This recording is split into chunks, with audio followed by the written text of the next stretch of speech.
Moi j'aime ce petit patrimoine, j'en ai sauvé déjà 4 autres dans la région. Bénévolement. Peut-être qu'il y a des gens qui me prennent pour un fou ou un petit couillon, mais je les laisse à eux que couillon. Voilà, c'est plus fort que moi. De tout temps, j'ai aimé les archives et les restaurations. Et voilà, mais maintenant ça y est, et après ils font les autres, après moi ils font ce qu'il faut. C'est la mairie maintenant qui va l'entretenir. Enfin, théoriquement. Je travaille comme un nègre. Hein. Je laissais la voiture là-haut, tout avait la brouette, et le soir il fallait tout remonter là-haut. Ça je m'en foutais. Il devrait prendre 8 jours, hein, presque. Et puis c'était dans un mauvais état. Eh oui, mais très mauvais état. Mais ça fait rien. Une fois la fontaine, il faut faire le Lavoie. Et on a fait le Lavoie. Mais c'est bien de restaurer. Et après j'ai fait celle-là, après j'en ai trouvé d'autres, petit à petit, tu vois. Après j'ai fini dans la Capelette. Hein. Ben oui. Et celle de chez Brive, tu sais, elle est à Brive. Oui, oui. Je le connais bien, moi. Je vais lui demander, il me dit, tu fais ce que tu veux. Ah bon, mais tant mieux. Allez, on attaque une autre. Et voilà. Et après j'ai attaqué une autre à Saint-Amand-de-Pélagage. Il y a des belles fontaines aussi, comme ça, pareil, toutes délabrées. C'était abandonné quand il y a eu l'adduction d'eau.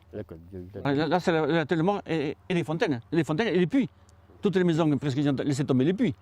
Quand ils ne les ont pas bouchés. Quand ils ne les ont pas bouchés, je dis, mais moi, on les voir les pigeonniers, les objets de culte, les églises, tout, les ruines, si tu veux. Tout ce qui est plus c'était vieux, plus c'était intéressant pour moi. Moi, j'ai fait l'inventaire de tous les puits de mon village, mais tant qu'il y avait un bâti, tu sais, moi, le puits, je m'en fous dessous, c'est le bâti. Et ça, je l'ai sauvé, j'en ai beaucoup. Et voilà, alors, ça servira à l'avenir, à quelqu'un de plus.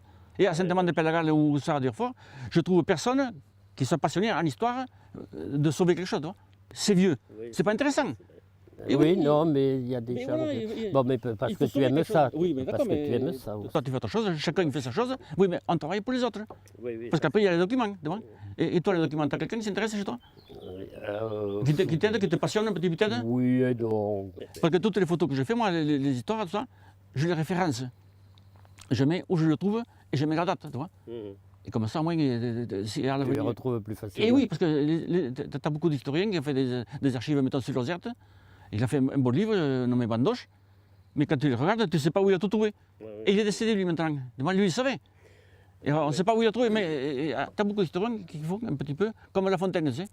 Ils voient quelque chose comme ça, ils l'arrangent un petit peu à leur façon. Tu es assez maniaque comme moi, tellement, ma femme me le dit, mais... De ce côté-là. Oui, mais de ce côté-là, mais moi aussi. Après, pour la maison... C'est le souvenir après. Mais oui.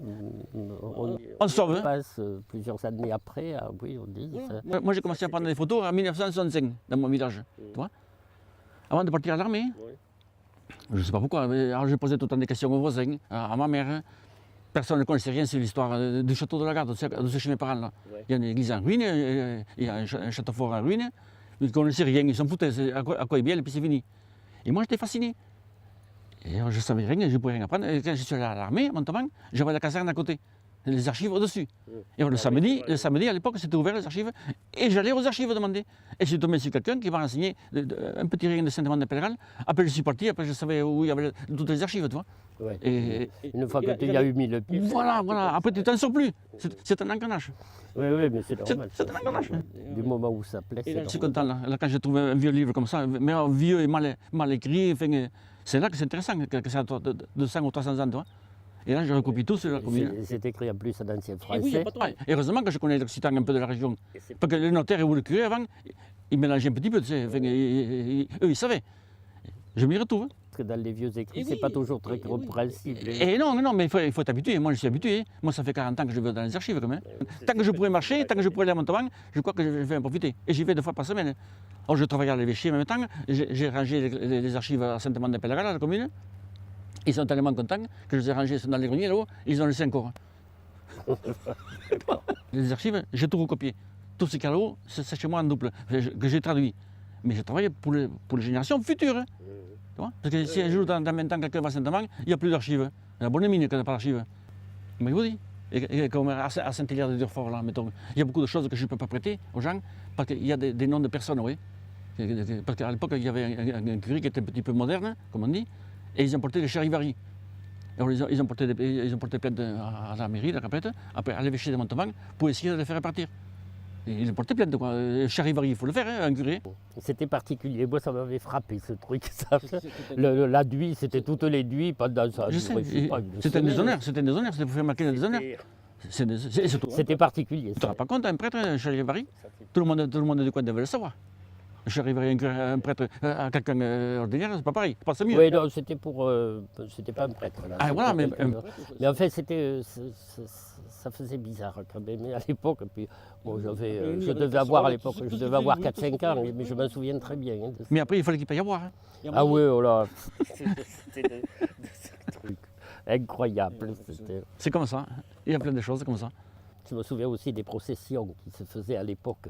Ah, moi, j'ai pas connu ça. Ah, moi, j'ai connu ça. Tu veux dire les processions partaient de l'église de Saint-Quentin, et puis ça suivait les routes comme ça, et puis le curé qui passait, il bénissait le bétail, les trucs. Tous les gens, les paroissiens, ils faisaient un cadeau au curé. Oui, oui. Ah, c'est ma mère qui m'a raconté. Alors, il donnait la moitié d'un poulet, pas le poulet entier, ça faisait trop, parce qu'avant tout le monde n'avait pas de poulet. Il en donnait la moitié, ou une bouteille de vin, un présent, il fallait qu'il donne au curé. Il me semble, oui. Le prêtre, c'était tout. Il était respecté, le prêtre. C'était le plus instruit, et c'était le Dieu. C'était le représentant de Dieu, et puis des fois il devait oublier, mais ça faisait... Il me restait quelques images de cette époque-là, comme ça. Il y en avait beaucoup de coutumes à l'époque. Hein. Oui, il y en avait beaucoup, ils avaient chargé, si vous voulez tout respecter, les gens. Ouais, mais ils se connaissaient tous, tout le monde se connaissait. Tout le monde se connaissait, et puis les gens restaient dans leur coin. Oui. Pour aller simplement à Moissac une fois par semaine, même des fois c'était une fois par mois, c'était toute une expédition. Oui, moi je trouve pour les mariages, hein, ils n'allaient pas chercher loin. Hein. Ben oui, c'était des choses alentour. Oui. Quand c'était pas les parents qui faisaient les mariages. Hein. Oui, c'est ça. Oui, moi je le vois dans le dépouillement des actes, tout ça, même ma mère me l'a raconté, pour agrandir la ferme, tu vois. Et en plus, l'homme, quand c'était une femme qui cherchait un homme, ma mère l'a raconté, il fallait que ce soit un homme costaud, qui ait de bonnes jambes, pour tenir la charrue, pour tenir un type costaud. Il était très regardeur. Ah oui, oh là là. Et encore, il ne fallait pas qu'il soit taré, qu'il soit taré de la tête ou qu'il ait fait quelque chose de mauvais. Il ne fallait pas un voleur, il ne fallait pas de tout ça. Quoi. Ça, c'était les parents qui se renseignaient ou à la messe ou dans les foires. Oui, mais c'est vrai. Oui. Maintenant, regardez, de toute façon, maintenant, on dirait, ils ne t'écoutent plus. Non, ça c'est... Mais avant, ils écoutaient les parents, c'était... Voilà. Ma génération encore, on a écouté. Même toi, tu as écouté les parents. On avait intérêt, oui. Et oui, nous on marchait droit, et après l'école, on n'allait pas faire le tour plus loin. Hein. Il fallait passer le chemin le plus court pour essayer d'aider les parents après. Ouais, et oui, il fallait ou garder les vaches, ou sacler un peu de vigne, à partir de 10 ans déjà, on faisait quelque chose. Ouais. On ne parlait pas à la télévision comme maintenant, ou à la radio, je sais pas c'est quoi. On n'avait pas la télévision. Ah non. Mais les parents nous occupaient. Oh, surtout. oui. Et que c'était une autre chose. Hein, c'était une autre époque. Comme aller à l'école, habillés tous pareils. Et des sabots en plus, des sabots en bois. Des sabots en bois, oui. Et puis maintenant, les portraits, par moi, te dit, oui, mais moi j'ai fait l'élémentaire dans ma commune depuis 1910. Toutes les classes, tu vois, on voit toute l'évolution jusqu'à ce que l'école Saint-David a fermé, tu vois. C'est marrant, tu vois. Les sabots en bois, les chaussettes hautes, et un tablier. Après, un tablier. Il était comme hiver. Hein, oui. Tous pareil. Parce que maintenant, c'est celui qui est le plus beau, le plus bel, la mode, quoi. Et oui. C'est une autre époque. Mais oui. C'est là que tu es parti à la retraite, toi. Moi, je suis parti à 63 ans. Parce que tu n'étais pas trop, mais voilà. Je pouvais la prendre plus tôt, mais je voulais régler mes problèmes, tous les problèmes avant. Et comme ça, le jour où je suis parti à la retraite, j'ai tourné la page et puis j'ai fait toute autre chose. Et moi, je suis parti à 58 ans et demi, toi. C'est comme ça. 58 ans et demi. J'ai de la chance, hein. Parce que j'ai été déclaré aide familiale à 14 ans. Oui, et je ne le savais pas, moi. Aussi, et je ne savais pas que j'étais déclaré. Parce que mon père, il ne m'a jamais donné de salaire. Au moment de la retraite, il faut rester couper. Ah oui, surtout un homme. Faire n'importe quoi, mais que ça plaise. Ah oui, surtout un homme. Un homme, il s'ennuie. Dans ce cas-là, un homme, ce n'est pas fait pour être dedans. C'est fait pour être dehors. La pétanque, je n'aime pas. Les lotos non plus. Moi, il faut que je fasse quelque chose de vieux. Maintenant, j'ai fait l'histoire de l'église de Sainte-Livrade. Mais je sais qu'après Sainte-Livrade, je fais celle de Sainte-Thècle.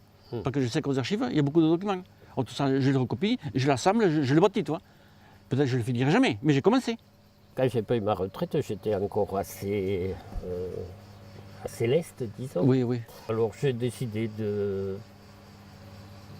J'avais fait quelques voyages auparavant, durant ma vie professionnelle. J'avais été notamment en Afrique du Sud, dans le cadre de l'étude des plantes, etc. Oui. Quand j'ai été à la retraite, j'ai décidé de voyager un peu plus. Alors, je suis parti en Australie, mais je suis parti en Australie et j'ai fait la valise et je suis parti, comme ça, un peu à l'aventure. J'ai été aux Indes parce que j'ai un neveu qui habite là-bas. Et puis après, un peu en Italie, en Espagne, aux Canaries. Et tu connais toute la région ici? Oui, la région. Tu connais tout? Pas le nord au nord de la Loire, non, je ne connais pas du tout. Là. Le nord de la Loire, je ne connais pas. Chez les nordistes, là-bas, je n'ai pas encore été. Mais tu peux peut-être dire un jour. Non, peut-être. Ça m'a permis de connaître pas mal de personnes, beaucoup de monde. Notamment, j'ai un ami coréen. Bon, il est à la retraite maintenant. Et tu corresponds un petit peu avec lui? Il était ambassadeur de Corée. Oh, mais il vient régulièrement. Mais c'est un vrai ami. Il vient deux fois par an. Au Canada, j'ai été 5 fois au Canada.